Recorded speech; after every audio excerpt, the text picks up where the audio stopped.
Hi folks, Robert Quigley here, Washington DC, the Money Pit Group.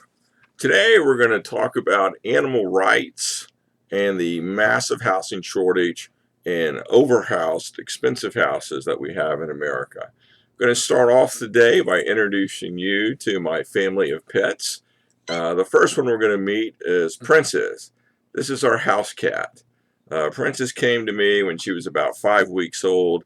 There's a saying in the cat world that humans don't choose cats, cats choose humans, and this is the perfect example of that. Don't know what happened to mom, don't know what happened to dad.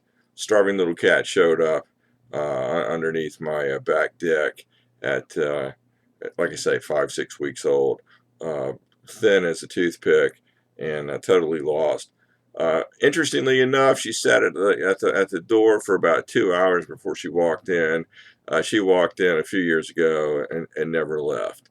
So she's been at my side ever since. I'm going to introduce you to the pets and highlight this conversation just by pointing out that we as humans generally, and here in the U.S., we're guardians of these little guys. We're guardians of the environment. We have a responsibility to take care. So this is Princess. We're going to call her Princess Quigley. And you know, cats, as soon as I put her down, she's got someplace to go, even if it's just on the floor, to jump right back up. So I've got a few others to introduce you to, and hold tight, and I'll be right back. Okay, folks, this is Jax. Jax is the patriarch of our Pomeranian family. There are 4 of them in the house.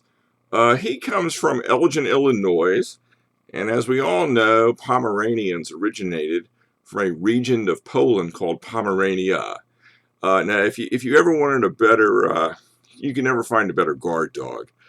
These guys are the world's #1 bluffers, no question about it.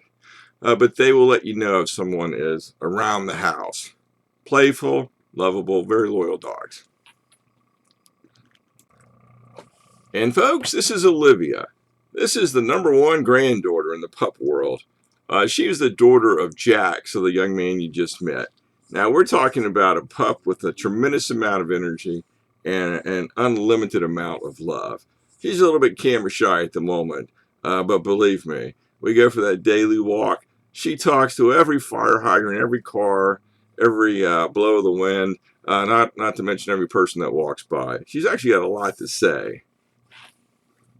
Lovable pup. And this young lady, guys, this is Ruby. Ruby is the mom of the Pomeranian family. She comes from the middle of Missouri. All the pups are 100% Pomeranian. What's interesting, she's a very small Pomeranian, and when she had her pups, all 3 of them could fit in the palm of one hand. Talking about loyalty, oh my goodness. Another little batch of unlimited love.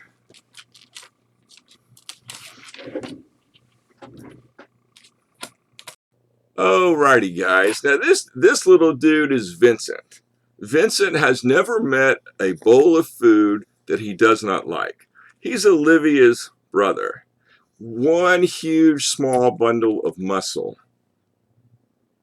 So in the White House, we're going to have 4 first pups and 1 first cat.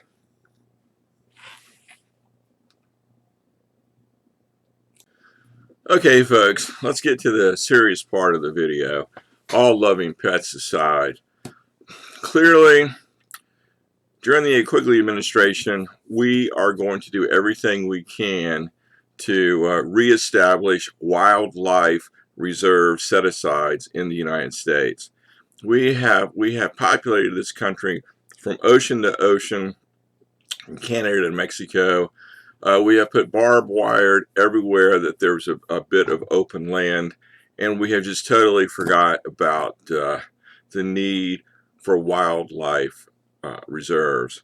So that's going to be one of the many things that we reestablish in the Quigley administration. Another big issue is reforestation.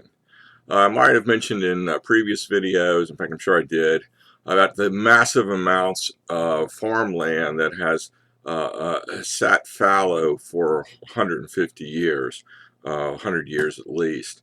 And this is an issue because that land would serve us so much better if, one, it was cultivated. For example, we get all this agriculture out of the western deserts, California deserts, for example, and get it back to land that's more appropriate for it. And short of that, whatever land we don't put back into agricultural production, we need to reforest the land. And I don't want to show you a picture of my house today, but when I built this house, I put 30 evergreen trees around the house because I knew eventually they were going to grow up and basically shade the house. So that reduces the need for both air conditioning in the summertime and heating in the wintertime. But in a very small, tiny way, it takes carbon out of the atmosphere. So it helps improve global cooling. So if we could take that one little example and multiply it a billion times over just across the U.S., another billion times over across the world, natural processes will remove huge amounts of carbon from the atmosphere. So everywhere we find unused land, whether we're talking about cities or agricultural areas or suburbs, we need to focus on reforestation and do it like there was no tomorrow, because actually we're coming to a point where there won't be a tomorrow. So that's going to be a high that's going to be high on the list of things to do in the global warming category in a Quigley administration. Okay, let's move on to the housing stock. I'm a big fan of tiny houses. I own a tiny house. It's sitting in the back of my driveway.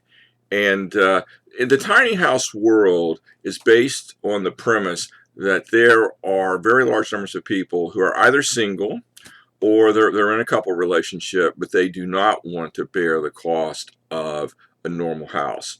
The way the U.S. is constructed today is all of the local building codes have measures that essentially require 2, 3, or 4 times the house that a lot of people need.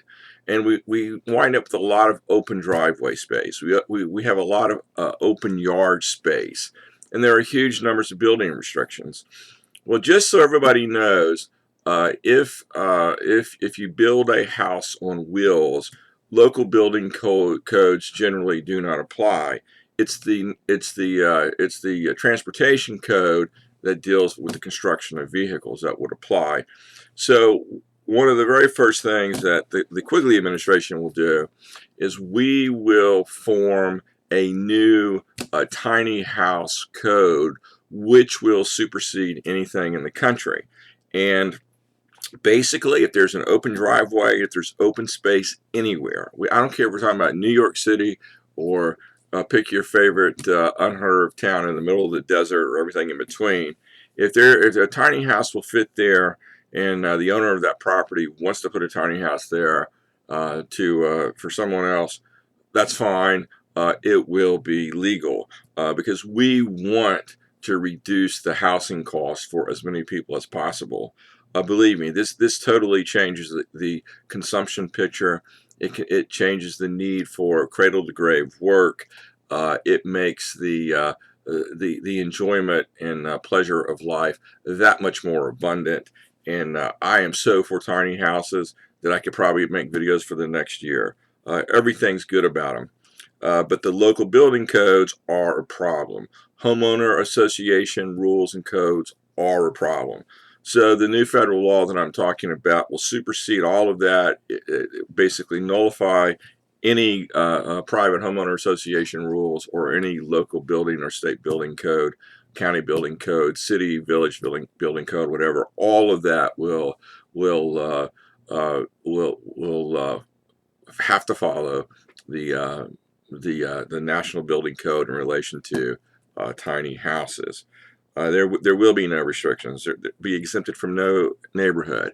If you live in a neighborhood where houses are $100 million each, if somebody wants to put a tiny house in the driveway, so be it. If you live in a private community where every house has to be 500 square feet, and some guy has got a 100 square foot tiny house on wheels, if he wants it on his property, whether it's the driveway or the yard or whatever, so be it. That's going to be possible. Now, we've got global warming. Global warming is getting worse. We need to find ways to reduce the demand for energy. If you got a smaller space, that means that's less energy to heat it, that's less energy to cool it. So that's where we're headed with this. If you have a bigger house, you got a bigger mortgage, a bigger cost, longer repayment period. That means you're working more. That means you're spending more and more time to obtain resources to pay for the basics of life. And this is just not, this can't continue. This is killing America. It's killing the planet. We must find a better way to live. And tiny houses can make a huge contribution to this area. Um, and by the way, so just add a couple of points here.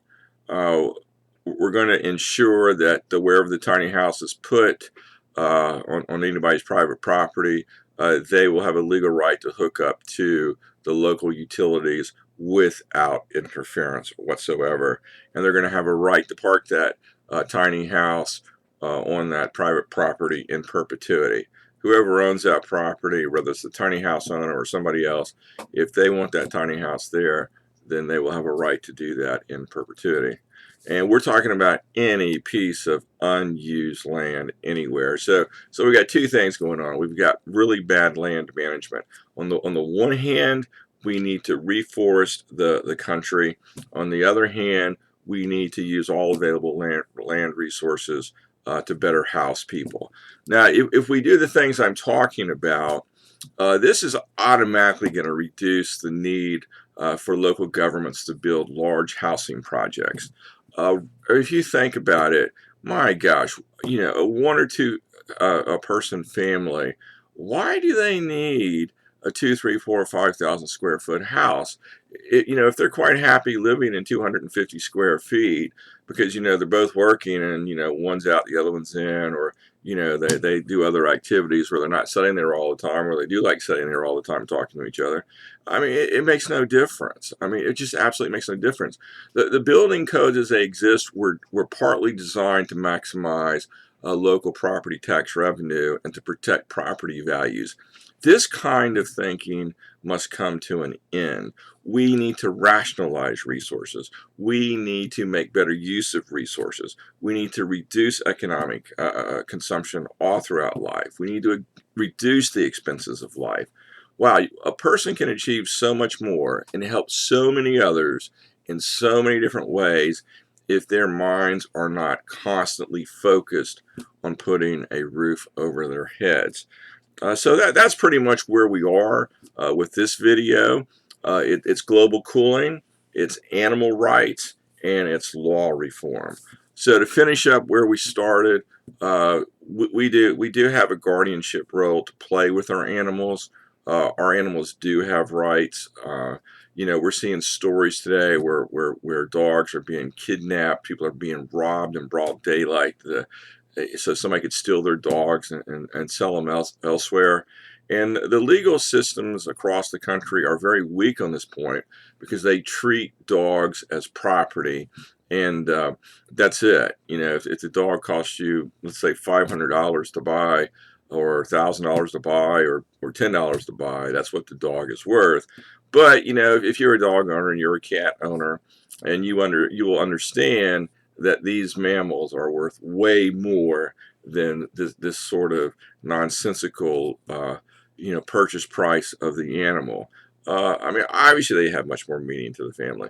Obviously they bring more enjoyment and warmthy type of benefits to the family. So we need to not only look after our pets, we need to look after the animals that exist in North America, have existed in North America. We need to provide much better legal protections for the animals, much better humane treatment for the animals.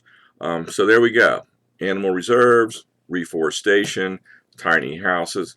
And with that, in this video, we'll call it quits. If you haven't subscribed to the channel, please push the button and subscribe below. Add your comments, join the conversation. Tell me where I'm right, tell me where I'm wrong. Very happy to talk to anybody, anywhere, and debate the issues. And like I say, we're on the road to the White House. Until we meet again.